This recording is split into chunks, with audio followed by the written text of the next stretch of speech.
Scoot, and welcome to the Daily Hit on the website, scootontheair.com, also on YouTube, Scoot on the Air. So, this is Super Bowl weekend in America. It's a weekend that so many people in America look forward to because of the team, because of the games, because of the commercials and the halftime show this year with Maroon 5. And I believe Gladys Knight is going to be singing the national anthem. So it'll be interesting to see how all of that is handled. I don't expect any controversy. In fact, the NFL and Maroon 5 canceled the traditional press conference with the halftime show. Every year they have that, except this year, because apparently they didn't want any questions about Colin Kaepernick and minority coaches and things like that. And there were people who were asking Maroon 5 to pull out of the halftime show because of the NFL's treatment of Colin Kaepernick. I don't know exactly what that connection is, but Maroon 5 is performing, but they didn't hold a press conference. So here in New Orleans, it's more of a boycott, the Super Bowl weekend. And there are events going on everywhere because, as you know, Saints fans believe they were robbed of the Super Bowl. And Saints fans are not alone in this. There are people all across the country that saw that blatant no call in the game against the Rams, the NFC Championship, which would have certainly set up the Saints to kick a winning field goal with basically no time left for the Rams to score. So it seems certain that if that call had been made, the Saints would be in the Super Bowl and not the Rams. So a lot of people around the country, not just Saints fans, believe that the Super Bowl this year is tainted. And we've talked about this a lot. What's at stake here is the integrity of the NFL. And there's more evidence that the NFL is covering something up.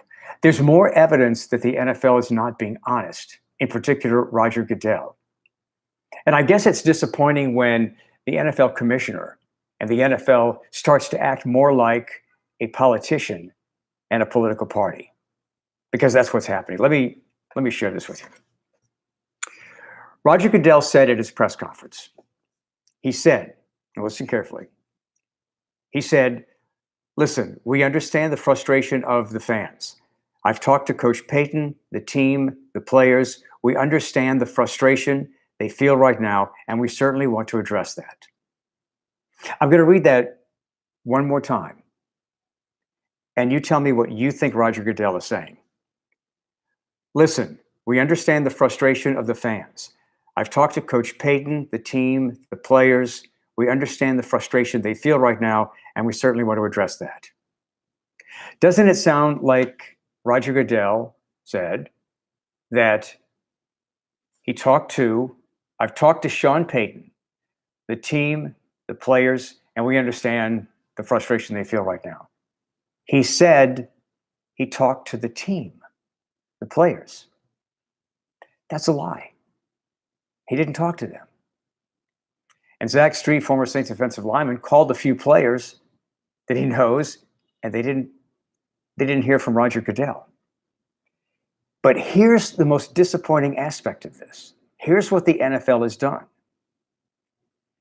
The NFL has said, no, that's not the way it was. And they've rewritten the statement. And they've added a period. Listen to where they added the period. The statement from the NFL, basically they're saying Roger Goodell did not say he talked to the players.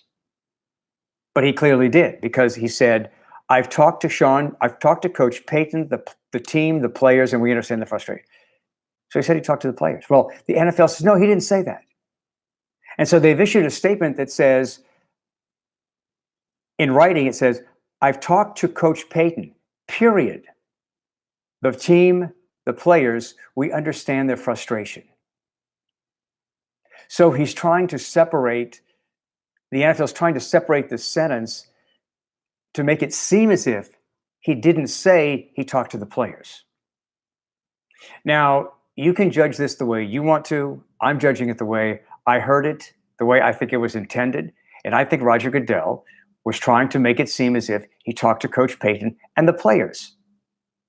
And he talked to the team. He didn't talk to the team. And so for covering this up, The NFL has issued a statement. I talked to, listen, we understand the frustration from the fans. I've talked to Coach Payton, the team. I've talked to Coach Payton, period, the team and the players.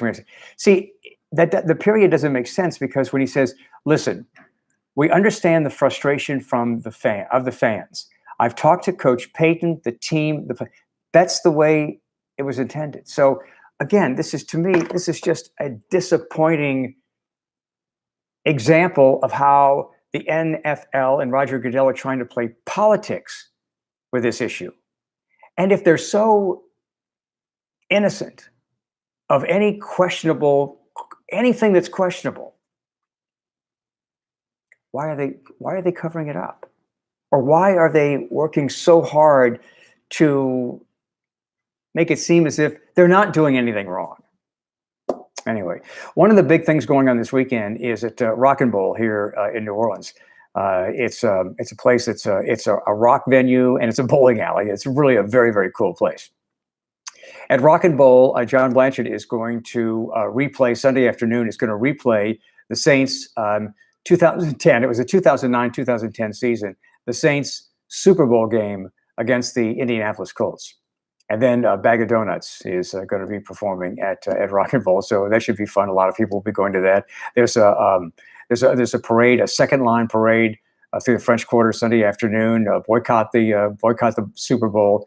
So all of this is fun. And I'm thinking about that the replay of the game at Rock and Roll, or anywhere you go. If somebody's replaying the game, if everybody got really drunk leading up to the replay of the game, maybe you could get somebody to bet on the Colts and you bet on the Saints and you'll be a winner.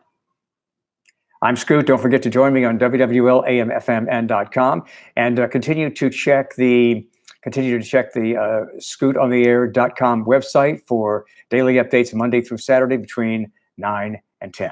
All right. Have a great weekend.